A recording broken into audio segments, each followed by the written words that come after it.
서류아는 신약 시대의 예언자의 대표입니다. 또 일리야는 구약 시대의 선지자 가운데의 대표입니다. 한마디로 예수님 당시에는 예수님을 선지자 가운데 한 사람으로 보았던 것입니다. 요즘도 사람들이 대부분 예수님을 선지자로 보는 경우가 많습니다. 여러분, 특별히 그 구약만 믿고 있는 유대인들도 예수님을 선지자 가운데 최고의 선지자로 인정하고 있습니다. 저나 여러분들은 아마 학교 다닐 때 예수님이 누구냐? 4대 성인 가운데 한 분이시다. 기독교를 창설한 교주다. 그 정도로는 알고 있을 겁니다. 그래서 이 옛날 사람들이나 요즘 사람들이나 비슷한 예수님에 관한 생각을 갖고 있습니다. 이번에는 예수님께서 제자들에게 물어보셨습니다. 그랬더니 베드로가 대답을 했습니다. 우리 예수님은 하나님의 그리스도이십니다. 하나님의 그리스도이십니다. 다른 복음서에는 주는 그리스도시요 살아계신 하나님의 아들이니다. 그렇게 답하고 있는데, 여기는 특별히 예수님의 신성에 대해서, 예수님의 하나님됨에 대해서 강조하고 있습니다. 예수님은 하나님의 그리스도이십니다. 예수님은 단순한 인간이 아니라 하나님이 보내신 그리스도이십니다. 그리스도라고 하는 말은 메시아의 헬라식 표식입니다. 그 메시아는 히브리 말인데, 유대인들이 쓰던 말인데, 저들은 메시아가 온다는 믿음을 갖고 있었습니다. 고통 가운데 있는 그 민족을 누가 구원하느냐? 하나님이 보내신 메시아가 와서 저들을 구원한다고 믿었습니다. 그래서 이 메시아가 이제 헬라어로 번역되면서 그리스도라고 번역이 됐습니다. 원래는 크리스투스라고 되어 있죠. 근데 이것을 한국말로 하다 보니까 그리스도라고 되어 있고, 그걸 줄인 말로 기독, 그래서 기독교는 그리스도교, 예수님이 우리를 구원하신 하나님이라고 하는 의미를 가지고 있는 겁니다. 예수님은 하나님의 그리스도, 하나님이 이 땅에 보내신 구원자라는 뜻입니다. 여러분, 우리가 예수님에 대해서 어떻게 생각하느냐가 바로 신앙을 갈라놓습니다. 누가 신앙인이고 누가 신앙인이 아니냐? 예수님을 어떻게 보느냐? 예수님을 단지 최고의 종교적인 성향을 가진 인간으로 보느냐? 아니면 하나님이 보내신 구원자로 보느냐? 여기에 신자와 불신자의 차이가 달라지게 되는 겁니다. 하나님은 인간인, 예수님은 인간인 동시에 하나님이십니다. 예수님은 우리와 같은 육신을 입으셨지만은 우리와 다르게 죄가 전혀 없으신 분이십니다. 예수님은 우리와 다른 하나님이시지만은 우리와 같은 인간의 몸으로 이 땅에 오신 하나님이십니다. 우리를 구원하기 위해서 예수님께서는 육신을 입고 이 땅에 낮고 천한 몸에 인간의 모습을 가지고 오셨습니다. 그러나 그분은 원래 하나님이시고 하나님의 아들이신데 이 땅에 우리를 위해서 육신의 몸을 입고 오신 겁니다. 저는 어렸을 때 이런 얘기를 들은 적이 있어요. 개미들이 이제 모여 사는데 아주 큰 홍수가 나서 다 물에 빠져 죽게 생겼습니다. 그래서 어떤 사람이 이렇게 다 도망가라고, 큰 홍수가 오니까 다 도망가라고, 전혀 알아들을 수가 없죠. 그랬더니 이 사람이 할 수 없이 이제 개미가 돼가지고 저들이 알아들을 수 있는 얘기로 해서 개미들이 다 도망가서 구원을 얻었다, 그런 얘기를 들은 적이 있습니다. 제가 정확하게 옮겼는지 모르겠습니다만은 대부분 그런 이미지예요. 여러분, 마찬가지로 하나님께서도 우리 인간이 알아듣도록 인간의 몸으로 오신 겁니다. 그래서 우리가 알아듣는 언어로 말씀하시고 우리가 예수 그리스도를 믿는 믿음을 통해서 구원을 받는 줄 믿습니다. 예수님은 완전한 인간이신 동시에 완전한 하나님이십니다. 예수님은 인간보다 월등한 초월적 존재가 아닙니다. 또 하나님이긴 하나님이신데 하나님과 등급이 낮은 하나님보다도 열등한 하나님도 아닙니다. 예수님은 우리와 너무나 똑같으신 분이시지만은 죄가 전혀 없는 인간이시고, 또 예수님은 하나님과 똑같은 하나님이시면서도 육신을 입고 이 땅에 오신 하나님의 아들이십니다. 그러므로 예수님은 완전한 인간, 완전한 하나님, 에케 호모 에케 데우스, 온전한 호모 인간, 완전한 하나님, 그것이 우리의 신앙 고백입니다. 여러분, 여기서 벗어나면 이단이 됩니다. 여호와의 증인은 예수님의 인성만 인정하지 예수님의 하나님됨을 인정하지 않습니다. 그래서 이단입니다. 여러분, 이집트의 콥트 교도도 참 좋은 종교인데 이단입니다. 왜냐하면 예수님의 인간성을 인정하지 않습니다. 저들이 인간성을 인정하지 않는 이유는 뭐냐면, 어떻게 하나님이 성장 과정을 거칠 수가 있겠느냐. 기저귀를 차고 다니고 아기처럼 떼쓰는 과정이 있고, 그런 메시아를 어떻게 상상조차 할 수 있겠는가. 그것이 이유입니다. 여러분, 신약에 나와 있는 영주주의도 예수님의 신성만 인정을 합니다. 육신을 입고 오신 예수님을 인정하지 않아요. 그러면 육신을 입고 이 땅에 오신 건 뭐냐? 그거는 도케티즘이라고 그래가지고 가연설, 그렇게 보였을 뿐이지 실제로 그러지는 않았다는 겁니다. 여러분, 예수님은 완전한 우리 같은 인간이시고 또 완전한 하나님 같은 하나님이라는 사실을 믿으시는지요? 그걸 꼭 믿으시고 여기에서 벗어난 일이 없기를 바랍니다. 주는 그리스도시요 살아계신 하나님의 아들이시다.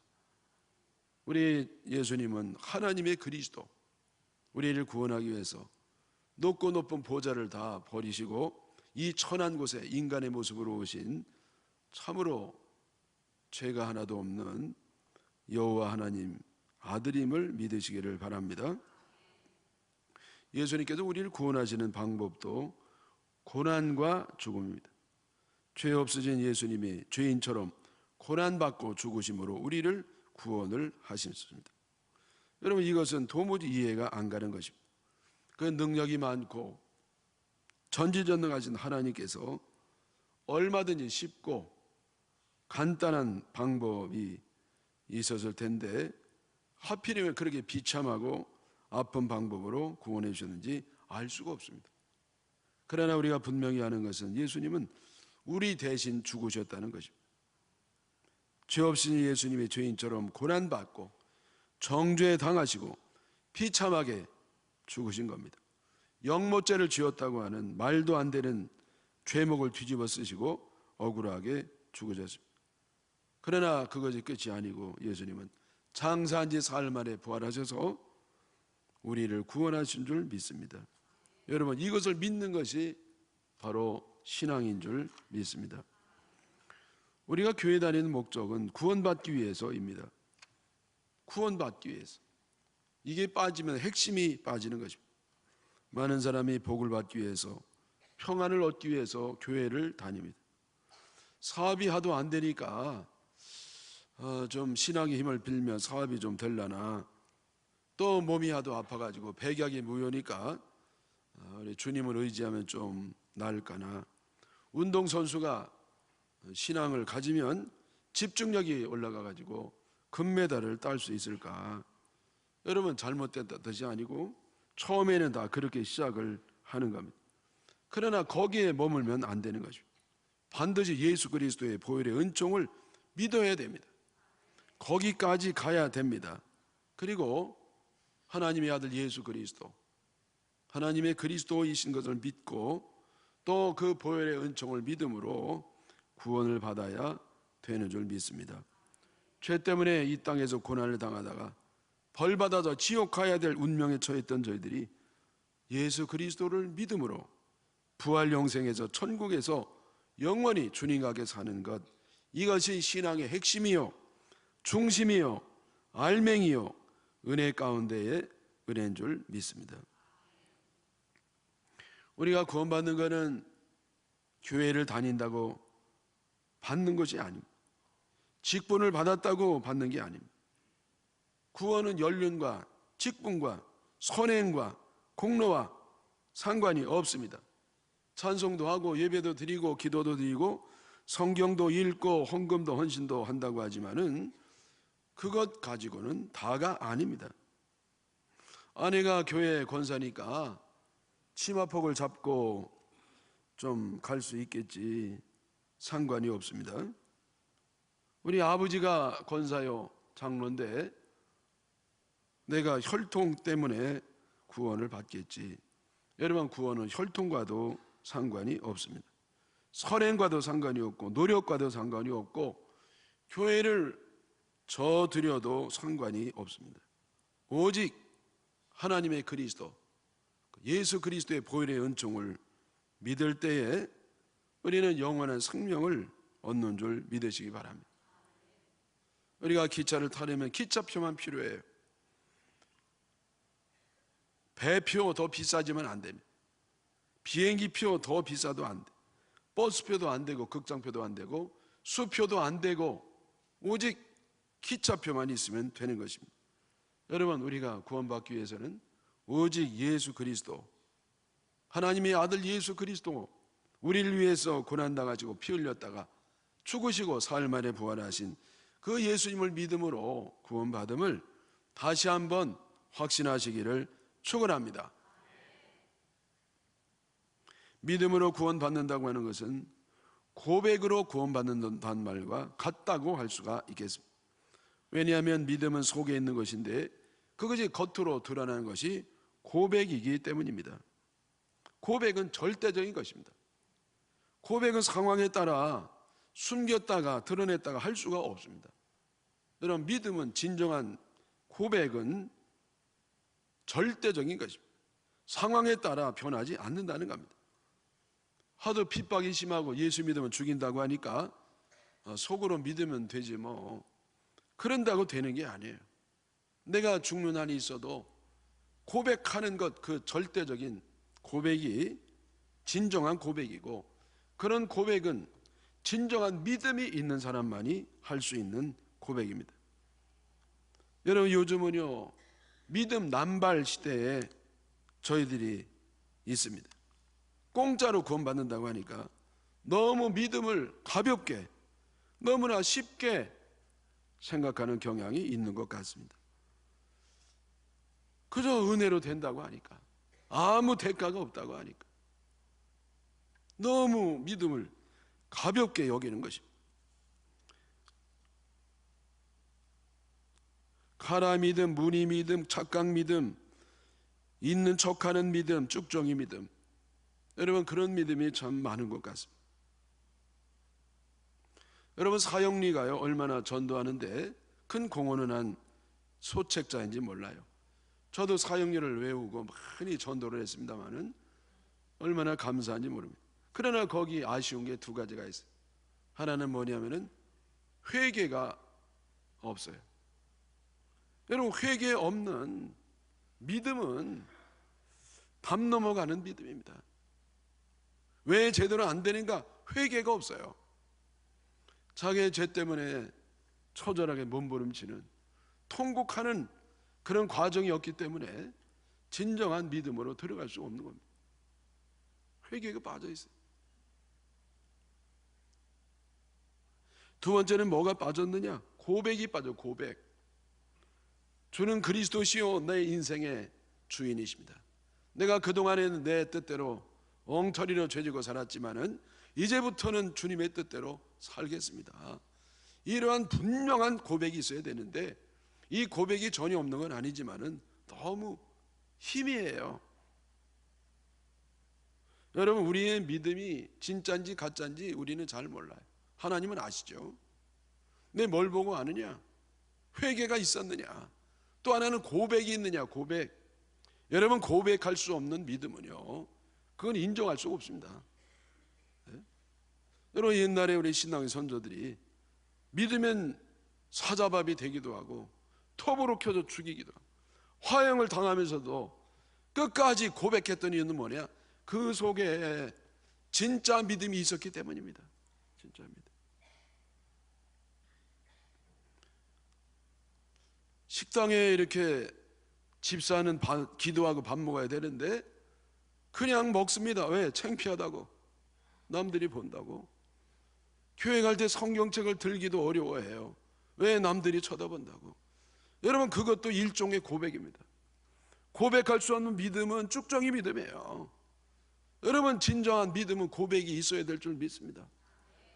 여러분, 저도 어렸을 때부터 교회를 하도 다녀가지고 죽도록 맞았습니다. 왜? 저는요, 교회 가지 마라, 안 갈 거지, 거기에 예를 할 수가 없었습니다. 너 예수님 안 믿을 거지, 거기에 예를 할 수가 없었어요. 한마디만 하고 다니면 될 건데, 제 고백은 절대적으로 믿었기 때문에 그 무수한 매를 맞으면서도 그렇게 고백을 하게 된 것입니다. 사랑하는 여러분, 베드로의 신앙 고백은 베드로만 하는 게 아니에요. 오늘날 믿음 있는 사람이 고백해야 되는 그러한 고백인 줄 믿습니다. 누가 뭐래도 어느 상황이 와도, 내가 예수 믿는 것 때문에 손해가 난다 할지라도, 핍박이 온다 할지라도 내가 고백할 수 있는 우리들이 되기를 주님의 이름으로 기원합니다.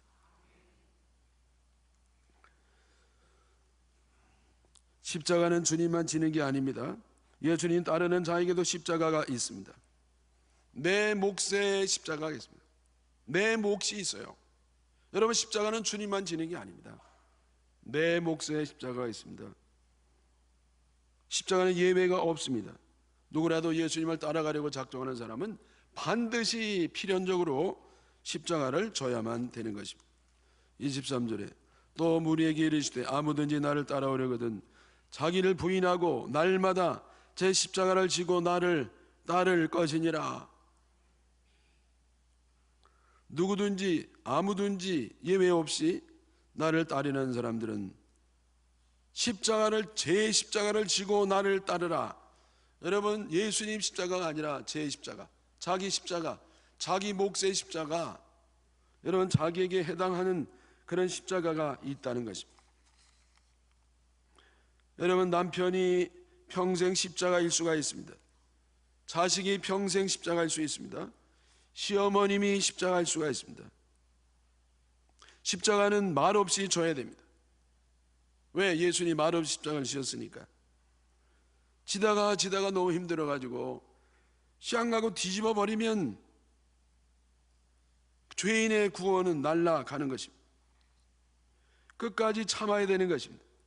말없이, 죄 없이 눈물 흘리면서 기도하면서 가시에 찔리는 고통을 참아야 됩니다. 그래야 그 죄인이 구원의 길로 인도받을 수가 있습니다. 어느 믿음 좋은 여집사님이요, 농촌에 시집을 간 것입니다. 남편과 연애를 해가지고요, 시골에 잘 안 가는데 시골에 시집을 갔습니다. 시어머님이 한 분 계십니다. 시어머님의 외아들이었죠. 이 시어머니 일찍이 청산가가 돼가지고 아들을 남편 삼아, 하나님 삼아, 아들 삼아 그렇게 지냈습니다. 굉장히 강해졌습니다. 불도가 심합니다. 내 눈에 흙이 들어가기 전에는 교회 못 간다. 그래도 이 집사님은 갑니다. 굉장히 관계가 안 좋아집니다. 특별히 주일 전날은 일을 많이 시킵니다. 일을 많이 시키죠. 파 심으라, 콩 심으라. 그런데 그걸 다 심는 거예요. 토요일날 오후에 얘기했는데 어느 사이에 다 심느냐? 밤새 심고 교회를 가는 겁니다. 관계가 아주 악화됩니다. 결국 시어머니가 중풍에 걸렸습니다. 아주 심한 중풍에 걸려가지고 대소변을 가리지도 못해서 남의 신세를 져야 되는데, 그때 엄마하고 친한 척했던 딸들이 다 어디로 다 도망가 버렸어요. 할 수 없이 이 집사님이 시어머니를 잘 섬깁니다. 맨 처음에는 너무 싫고 힘들었지만은 그러나 기도하는 가운데 은혜를 받아가지고 정말 사랑하는 마음을 가지고 감사하는 마음을 가지고 정성으로 그 시어머니를 봉양을 하는 겁니다. 오랜 세월을 지나니까 그 어머니가요, 한 번은 며느라 나 좀 보자 그러면서 눈물을 흘리면서 미안하다, 내가 진짜구나, 네가 진짜야, 예수 믿는 네가 진짜구나 그러면서 내가 예수 믿겠다고, 그래서 병상에서 세례를 받고 얼마 후에 주님 나라로 갔습니다. 유산을 물려줬는데요, 하여튼 숨겨놓은 재산이 많았다는 거예요. 그래가지고 졸지에 하나님의 은혜를 받은 얘기를 기억하고 있습니다. 여러분, 우리가 십자가를 지고 가면은요, 그게 끝이 아니에요. 끝은 영광인 줄 믿습니다. 예수님 십자가가 끝이 아니고 부활이 영광이 끝인 것처럼, 여러분 십자가의 끝은 십자가가 아니라 영광이 끝인 것을 믿으시기를 바랍니다. 또 여러분, 십자가가 나에게 있을 때에 너무 괴로워하지 마십시오. 왜 나에게 이런 것이 왔는가 이상하게 생각할 것도 없습니다. 왜? 그게 제자로서 너무나 당연한 길이기 때문입니다. 예수님이 제자들을 보내시면서 그런 말씀을 하셨습니다. 너희가 나를 위해서 희생을 한다고 하면 이 땅에서 100배를 받고 내세 영생을 얻지 못할 자가 없느니라, 그렇게 말씀하셨는데 그것만 말씀하신 건 아닙니다. 그 사이에 뭐가 들어있느냐?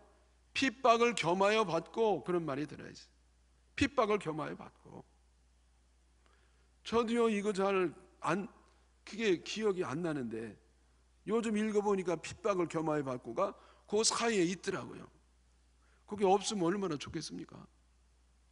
왜 핍박을 겸하여 받느냐? 세상이 악하기 때문에. 여러분, 성도들은 험하고 악한 세상 살아가는 동안에 필연적으로 핍박과 고난이 옵니다. 세상이 선한 세상이면 핍박도 고난도 없습니다. 그러나 세상이 악하기 때문에 핍박도 고난도 있는 겁니다. 여러분, 그것은 좋은 겁니다. 왜? 주님의 진정한 제자라는 증거입니다. 나에게는 핍박도 고난도 없는데요, 여러분 어떻게 살았길래 핍박도 고난도 없습니까? 이 험한 세상에 여러분 악한 사람이 판을 치고 있는데 어떻게 핍박도 없고 고난도 없고 편안하기만 하고 만사형통하기만 하고 다 환영만 받고 다 좋아만 하고 어떻게 그럴 수가 있냔 말이죠. 네? 여러분, 이 악한 세상을 살아가다 보면은 핍박도 고난도 당연히 오는 것입니다. 그때 이상하게 하지 말고 올 것이 왔구나 그러면서 주님, 나는 감당할 수 없습니다. 그러나 주님께서 감당할 힘을 주시옵소서. 주님께로부터 힘을 얻어서 잘 감당하시기를 바랍니다.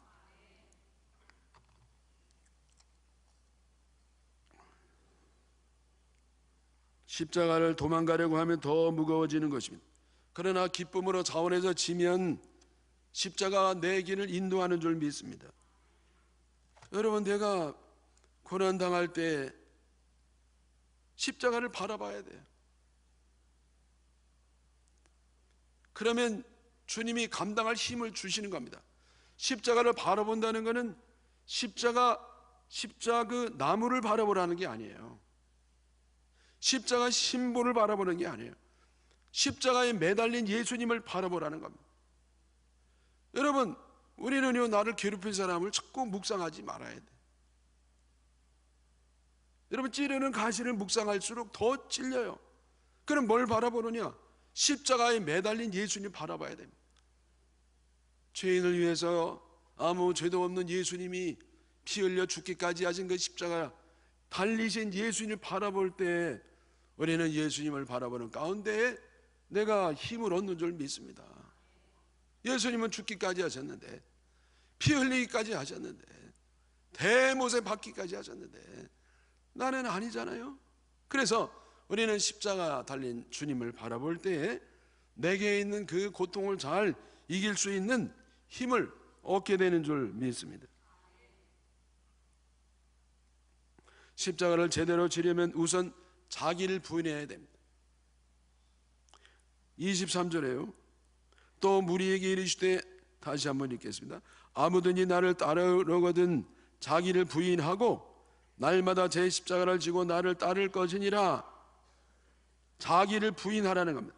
여러분, 십자가를 지기 전에 할 게 있습니다. 왜 우리가 제대로 십자가를 못 짓고 갈지자 걸음을 하고 비틀거리느냐? 왜냐하면 그 전 단계가 생략이 되어 있습니다. 그 전 단계가 뭐냐? 자기를 부인하는 것입니다.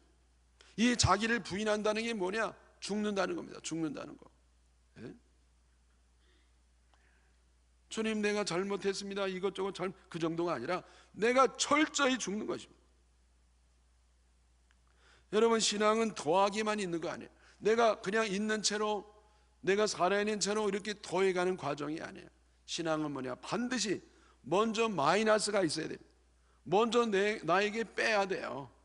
여러분, 잘못 살아도 빼야 돼요. 여러분, 내가 죽어야 돼요.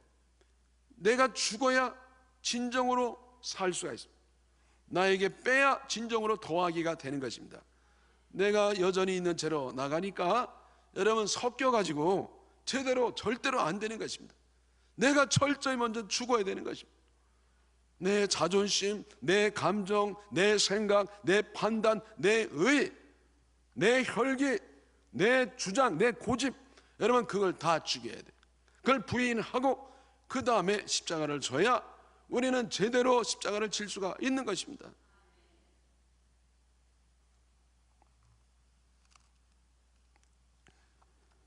왜 십자가 지는 게 그렇게 힘드는가?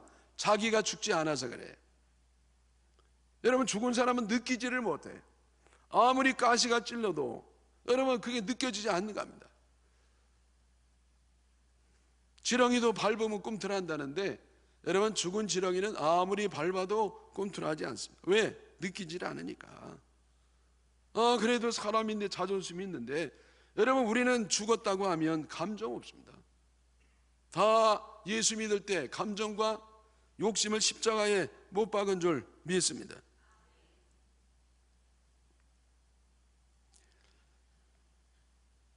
여러분, 저는요, 부족한 사람이 목사가 돼서 목회를 합니다. 여러분, 허물 많은 하나님이 나를 택해 주셨고, 성도님들이 허물 많은 저를 많이 덮어주시고, 장로님들이 저를 덮어주셔가지고 이렇게 은혜로 목회를 하는 겁니다. 근데 간혹 어떤 사람들은요, 제 사소한 실수를 증폭시켜가지고 그냥 명예에 먹칠을 하는 경우가 있습니다. 여러분, 목사가 무슨 명예 감투를 원하는 거 아니에요. 돈 원하는 게 아니에요. 원하는 건 뭐냐? 그래도 저 목사는 바르게 살려고 애를 쓰는구나. 여러분, 그거 하나 가지고 목회하는 거거든요. 근데 그걸 자꾸 건드리니까 얼마나 힘든지 몰라요.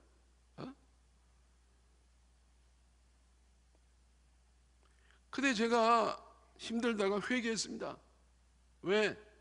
야, 힘든 게 뭔가? 이게 내가 죽지 않아서 힘들구나.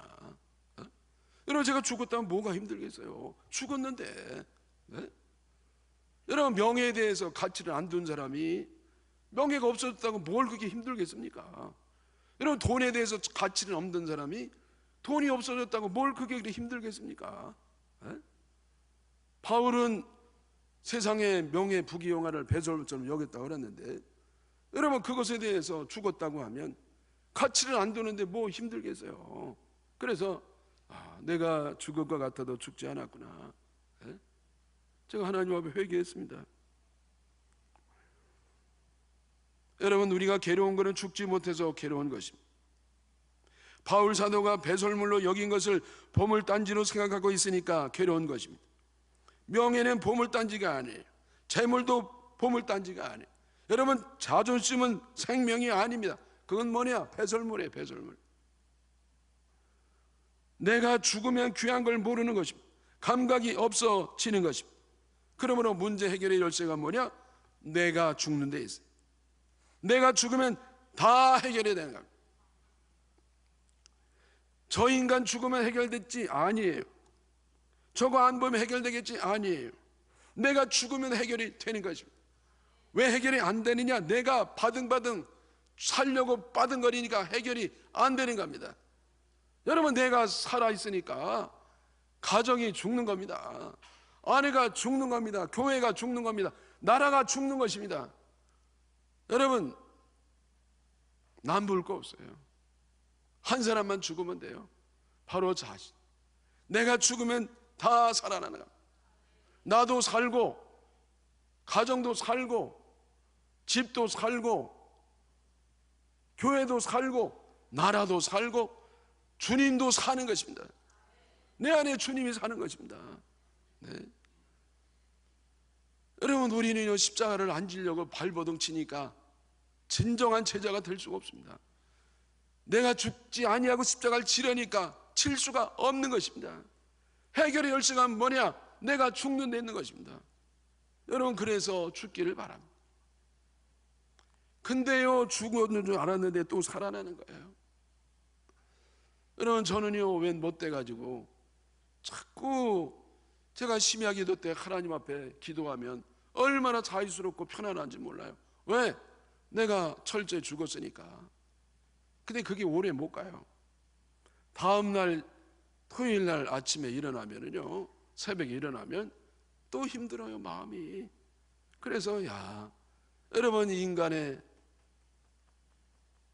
옛날 나라는 존재는 좀비구나, 좀비. 그게 좀비처럼 자꾸 살아나는 겁니다. 여러분, 여기 어디 가다가 뭐 문방구 같은데 그 두더지 있잖아요. 그래 막 올라옵니다, 두더지가. 그럼 작살복으로 막 패야 됩니다. 여러분, 내가 좀비처럼 자꾸 살아날 때 성령의 방맹이로 사정없이 패가지고 내가 죽으시기를 축원합니다. 네. 여러분, 죽는데 열쇠가 있고 해결이 있고 거기 승리가 있고 진정으로 사는 비결이 있는 줄 믿습니다. 25절에 24절이요. 누구든지 제 목숨을 구원하고자 하면 잃을 것이요, 누구든지 나를 위하여 제 목숨을 잃으면 구원하리라. 여러분, 살려고 발버둥 치면 도리어 죽는 것입니다. 자존심 살리려고 하라고, 내가 막 살려고 하고, 내 의견이 관철되어야만 되고, 내 뜻대로 돼야만 되고, 그러면 여러분 다 부딪히고 다 죽는 것입니다. 도리어 내가 죽으려고 할 때 진정으로 사는 길이 거기 있다는 것입니다. 사랑하는 여러분, 죽음으로 진정으로 살기를 주님의 이름으로 축원합니다.